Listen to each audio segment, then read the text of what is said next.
Hello दोस्तों, हरे कृष्णा दोस्तों। कैसे हैं आप सब लोग। आशा करती हूँ आप अपने सभी घरों में स्वस्थ होंगे और सुखी होंगे। जैसे कि दोस्तों आपको पता है कि नवरात्रों का पावन समय चल रहा है और इस नवरात्रे को माता की जो पूजा है बहुत ही निष्ठा के साथ अगर हम करते हैं तो माता बहुत ही ज़्यादा प्रसन्न होती है।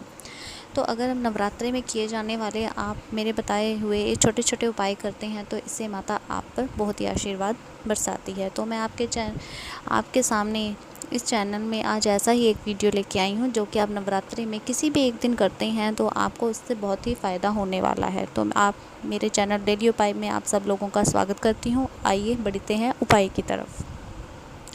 दोस्तों ऐसा कोई घर नहीं होगा जिसमें कोई बीमारी ना पसरी पड़ी हो। आपके घर में कोई ना कोई ऐसा सदस्य ज़रूर होगा जिसे कि बहुत ही ज़्यादा बीमारी, कोई ऐसी लंबी बीमारी से जकड़ा हुआ है कि आप बहुत ज़्यादा आपने इलाज भी करवाया है लेकिन पैसा खर्च हो गया है, फिर भी कोई आपको सुधार नज़र नहीं आ रहा है। उस इंसान की जो स्थिति है वो बिगड़ती ही जा रही है। आपने कई बार दवाई ली, कई अस्पतालों में चेक भी करवाया लेकिन वो बीमारी दूर होने का नाम नहीं ले रही है।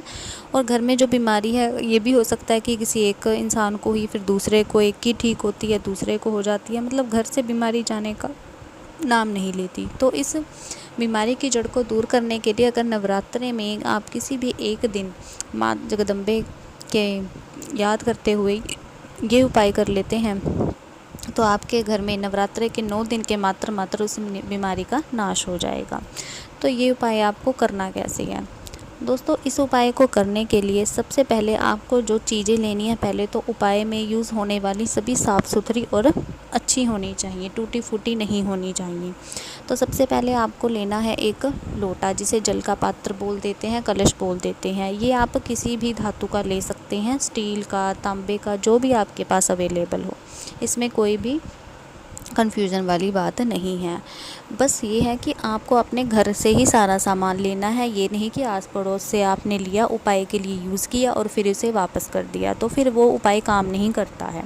अपने घर से ही लेना है। तो फिर आपको इस लोटे को क्या करना है, अपने ही घर से आपको जल लेना है। ये बात भी मैं आपको हर उपाय में बताती हूँ कि जल भी कहीं इधर उधर से नहीं लेना है, अपने ही घर का आपको जल लेना है और इस पूरे लोटे को पानी से ऊपर तक भर लेना है।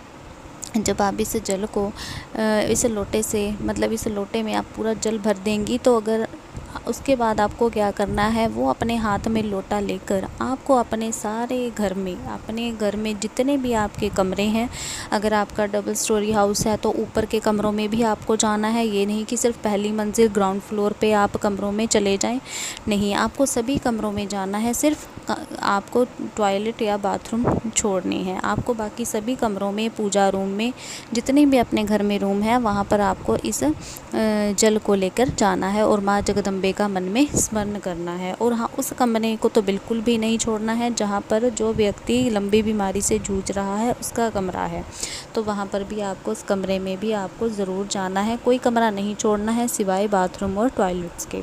पूजा रूम में भी अवश्य जाना है। तो ये आप जल का पात्र लेकर अपने घर के प्रत्येक कोने में, प्रत्येक कमरे में जाएंगी। कोई कमरा छूटना नहीं चाहिए और मन में आपको जगदम्बा माँ को स्मरण करना है और मन ही मन उनसे प्रार्थना करनी है और उस व्यक्ति का नाम लेना है जो आपके घर में बीमारी से लंबे समय से जूझ रहा है।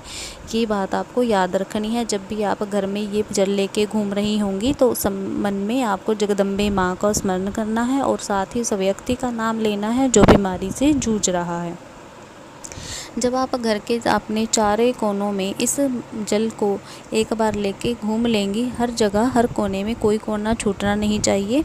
इवन एक बार आप मेन दरवाजे तक जाकर वापस आ जाना। बस घर से बाहर नहीं जाना है, मेन डोर से बाहर नहीं जाना है, सिर्फ मेन डोर तक जाकर आपको बाहर, बस मेन डोर तक जाकर अंदर आ जाना है। एक बार घर का हर एक कोना इस जल से प्रभावित होना चाहिए, कोई कोना छूटना नहीं चाहिए।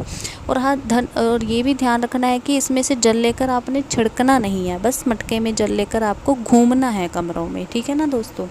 उसके बाद आपको क्या करना है कि आसपास देखना है कि कोई नीम का पेड़ है तो आप नीम का पेड़ देखकर उस नीम के पेड़ को पहले उसकी जड़ में ये पानी डाल देना है। पर एक बात आपको ये ध्यान रखनी है कि अगर ये नीम का पेड़ दक्षिण दिशा में है, आपको ये देखना है कि ये जो नीम का पेड़ है दक्षिण दिशा में आप मिल जाए, क्योंकि जगदम्बा माँ नीम के पेड़ के नीचे दक्षिण दिशा में निवास करती हैं, उनका स्थान यही है।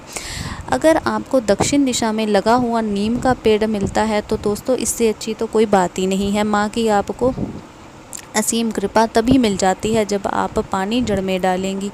पर अगर आपको नहीं भी मिलता है तो आप फिर आपको जिस भी दिशा में लगा हुआ नीम का पेड़ मिलता है, आप उस दिशा में लगे हुए पेड़ की जड़ में पानी डाल दें और माँ जगदम्बा का स्मरण करते हुए उनसे प्रार्थना करें कि हमारे घर में जो बीमारी पसरी हुई है उसे आप कृपया दूर करें, और जिस व्यक्ति को बीमारी है उसका नाम लें और बोलें कि इस पर आप अपनी कृपा बरसाएं। बस दोस्तों, आप नवरात्रे 9 नवरात्रे के 9 दिन हैं, किसी भी एक दिन माता के किसी भी स्वरूप को पूजते हुए किसी भी एक दिन जब आप ये उपाय करेंगे नवरात्रे के दिनों में, तो मात्र 9 दिनों के पश्चात ही आप देखेंगे कि इसका असर दिखने लगेगा। वो व्यक्ति बिना दवाइयों के भी आपको स्वस्थ मिलने लगेगा। आप खुद ये बदलाव देखेंगी कि उस इंसान की जो शारीरिक हालत है वो पहले से बेहतर हो रही है। तो आपको मात्र 9 दिनों के पश्चात ही ये असर दिखने लगेगा। तो नवरात्रि में किया जाने वाला ये नीम के पेड़ का उपाय आप अवश्य करें। हरे कृष्णा दोस्तों, जय माता दी।